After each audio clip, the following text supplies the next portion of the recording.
All right, sorry, folks. Really sorry. I don't know what happened there, but I obviously ran into some technical issues.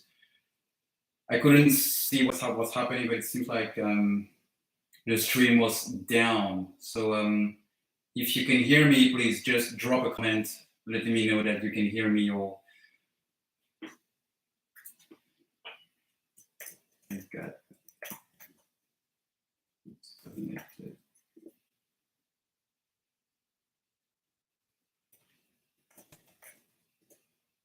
All right, thanks, guys.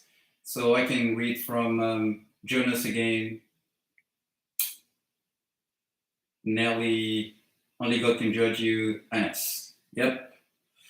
So we laugh. Yeah, Quentin, we are live again.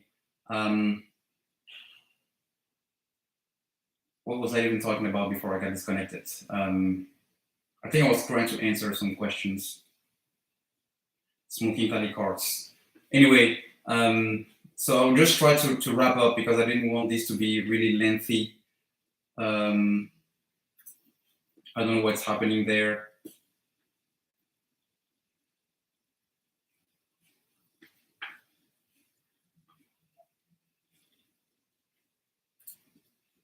All right, do we have any more people in the chat coming? Yeah, we do. Seems like we're back on. Okay. All right, so today we had a pretty strong support around 36 a share. So it seems like, even though with the short attacks and the short ladders, they didn't really try and succeed at pushing this even down. But let's see what next week brings, because as I was saying earlier before we got disconnected, I definitely see this as a buying opportunity, either for those who are getting to either swing trade this, add average down, average up.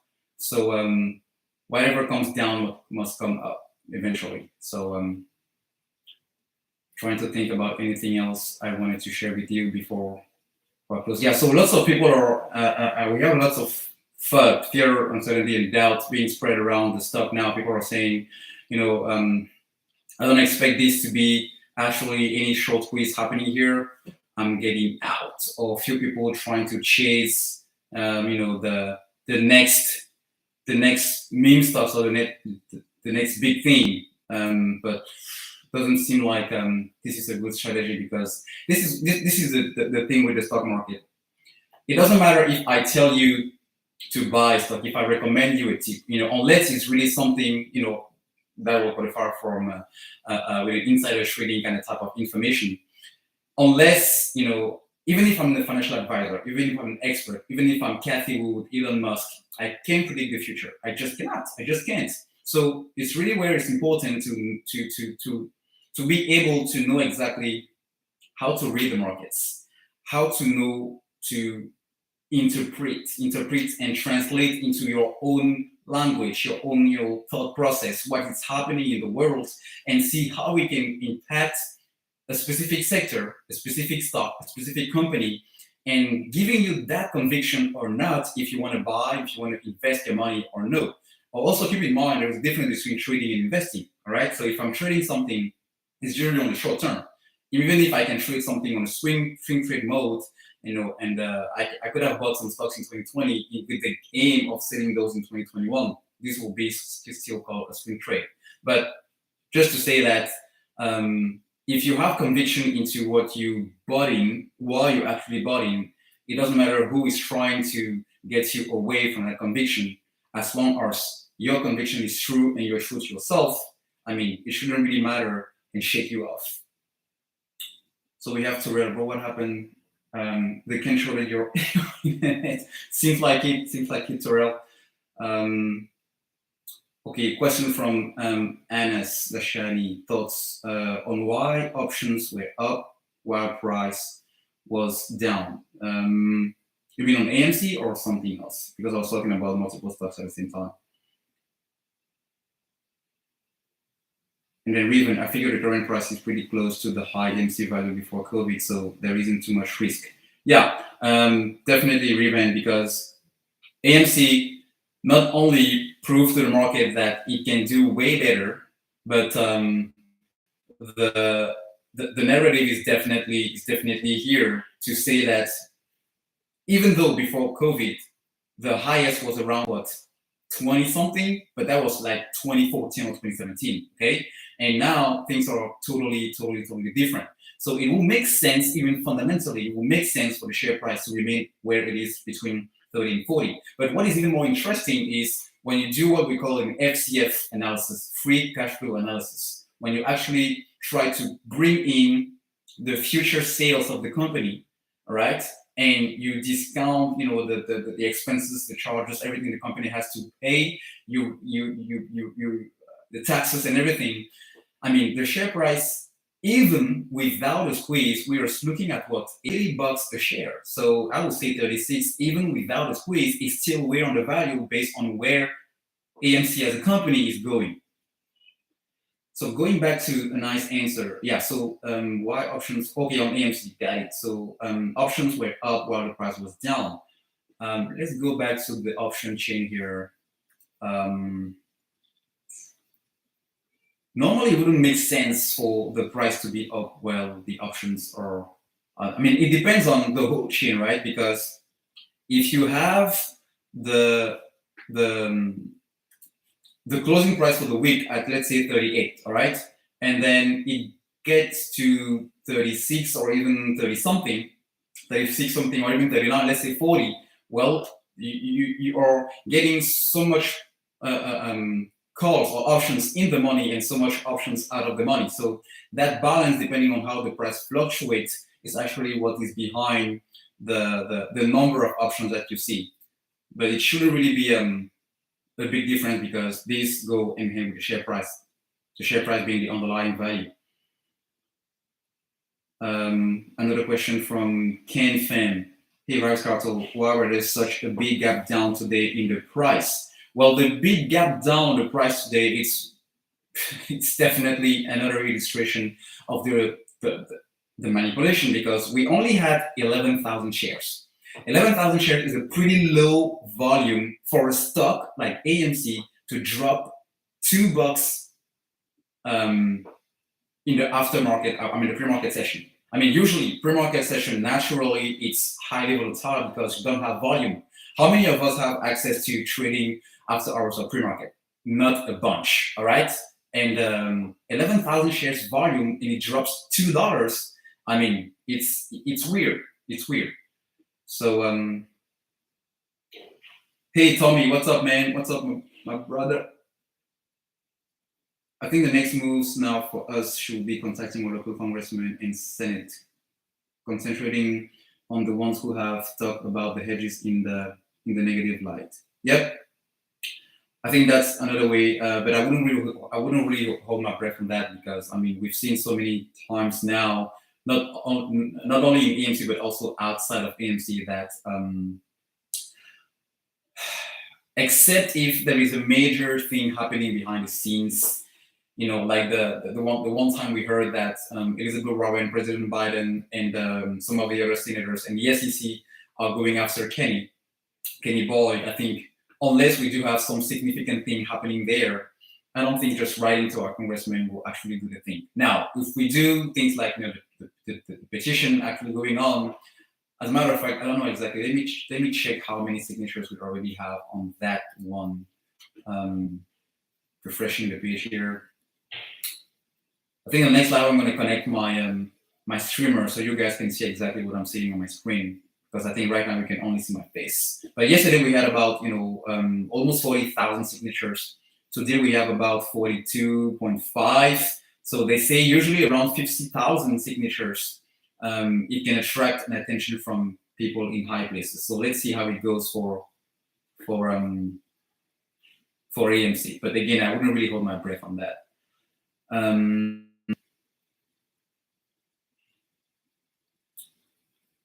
Yeah, Kim Fan. Okay, it is a blue rank. All right, folks. So I'm gonna potentially do another live session tomorrow, and I'm trying to see if I can have live sessions like this at least not every single day, but just to go over other things, other topics that are not related to AMC, or even if they are related to AMC, how we can use that to actually make sure that we improve our knowledge. I mean, just looking at what happened with DWAC today, this is what the central message I wanted to convey to you guys. Like, it shows how powerful the stock market is, because I don't think with the real estate market or with the business world or any other type of industry in the world that you can have the ability to actually have so much money made in a short amount of time. All right. I mean, if you bought just 1,000 shares of DWC at $10, yesterday when it closed to 45, you would have made what, 45,000? That's a pretty, I mean, that's a salary. That's a full-time job salary for a middle-class job here in America. All right. So having that money made in just a matter of an hour, it's a pretty impressive thing. Now, keep in mind, you also have to pay capital gains on that. You have to pretty much pay what, 30 to 40% on the tax, because it's a short-term gain. All right. But today it went all the way up to 135, 175 intraday before dropping and closing at what, 94. But that is still more than $100,000 in 48 hours. Just 48 hours, just like that. You are making that kind of money. So I think when I see things like that, I want to be able to identify such runners before they actually get to this level. All right. I want to make sure that I won't pass on other opportunities. And how do I do that? Well, I get educated. I learn, and that's what I'm trying to do here. So AMC gave us the great opportunity to actually be exposed to the market, but there is so much more. There is so much more we can learn and do in order to have that either passive income, active income, through investing, through trading. But the stock market is definitely a powerful tool. So we'll try to have that on the future live sessions. So last question before I leave you guys. I know it's Friday night. Friday night. Okay, AC, when you buy shares and Citadel is the market maker, are they the ones that keep the money for that share? If they are the one settling your trades, but in reality, because I don't think actually is a word, but I hear that so much. In reality, when you buy,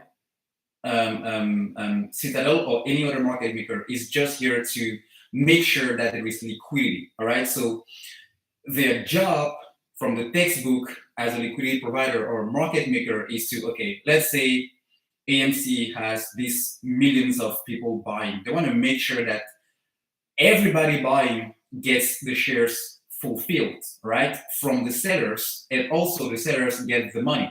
So the money is not actually flowing into the hands of Citadel as a market maker, because the money is flowing to the hands of whoever is selling you the shares you're willing to buy. But Citadel, as a market maker and as a liquidity provider, and this is true for every liquidity provider, and all major banks do this as a market maker, they also keep a fee, all right, on the transaction, because they are the one actually facilitating that there is liquidity in the market. And liquidity here means that whoever wants to buy will actually get its order filled. Whoever wants to sell will actually get the money for the orders he's selling. I hope it answers your question. How many inches do you think Kenny got? Come on, Brovley. That's not a question for now. Maybe after 11 p.m. or midnight. All right, folks. All right, Jonas Kibri, please look into the Nasdaq halts today. That was killing the DWC today. I heard about the TWC got halted the first half hour, the first 30 minutes of the trading session was halted at 1:30. Same thing for the Warren, DWAC Warren, the unit TWACU, and same thing for Fun and CTRD. All of those got halted. But the halt here is because the pump overnight was crazy. But keep in mind, the difference here with AMC is that the buying pressure is still flowing, but it's just redirected into the pools. So whenever this gets out of the equation, it doesn't matter if they halt it, the flow is the flow is just gonna come from upstream because FOMO, especially because of FOMO, people will just like, I need to buy AMC shares. But at some point, you are seeing 130 on the screen, but on the book order, people are actually willing to get 200, 500 to actually get the shares because they know it's going to 1,000. Just an illustration to so that you can have what I'm talking about. All right, for 40 minutes, 34 was halted. This share release, no gains. All right, folks, I'm going to sign off. I know it's Friday night and a lot of people are definitely having plans, so I don't want to hold you any longer. Zani as AC brother, please, what are your thoughts on Citadel SEC case Monday before you go? All right, so on Monday, I can only speculate, right? I can only speculate because we know every legal matters.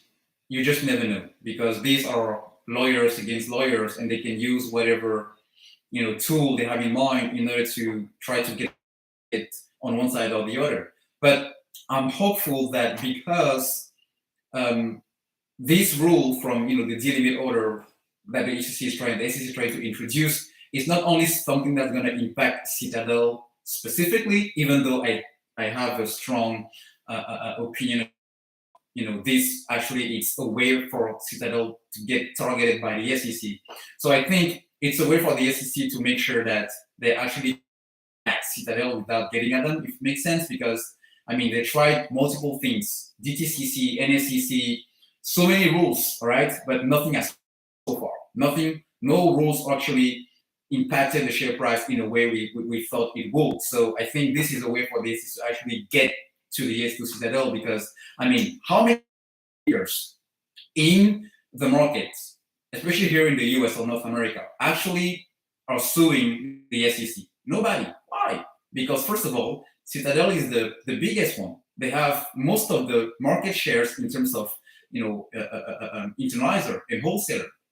And if retail traders is now using Robinhood and all these apps majorly to trade and get into the markets, well, it makes sense for Citadel to be concerned because this means less volume and less flexibility to actually do what they needed to do so far in AMC to get out of the way with manipulation. So I think we had a pretty good shot at it. It's really important to actually put a good eye on it. So I'm going to make sure I keep you guys updated. But as always, my way of seeing life in the market, especially, there are always two sides of any story. There are always two sides of any coin. So I want to be optimistic. I want to hope for the best. But in the meantime, I want to be prepared for the worst. So I'm hopeful that things will get our way and then things will change, especially with banning Glauco and getting this thing. But if it doesn't, I don't want to be crushed because their algorithm are using my emotions to get at me. So I don't want to be crushed again. I don't have time for that. Yeah, no worries, Danny. Hope it helped. Big Broom, thank you very much. Appreciate you guys. So everybody have a pretty good weekend. I'm gonna post you on with either a post on some other videos. I'm gonna post maybe today or tomorrow, but see how we can have other sessions like this so that I can try to answer your question, but also we can share our experiences with the market, especially for those who are beginners and want to actually use this as a money maker. All right. Before you go, you're an amazing AC. Also, vibes for us bomb songs. You should check on it on Public as the best song. All right, Ken Fam, definitely we'll look at it. Have a good night, Terrell. Have a good night, Ken Fam. Have a good night, Zani, Burley, Jonas, AMC Holly Queen, Elizabeth. No, who else? CN, Nelly, Terrell, Mario, Quentin, Jonas, Paolo, Tommy. Who did I miss? Ce que j'ai appris. All right, I'll make sure to check those, Zani. I'll make sure to check those. All right, Ebom, thanks. Artukus, thanks for everybody. Thanks, everybody. Enjoy your weekend. Don't do any weird stuff with your body. I'm just saying. Talk to you later. Bye.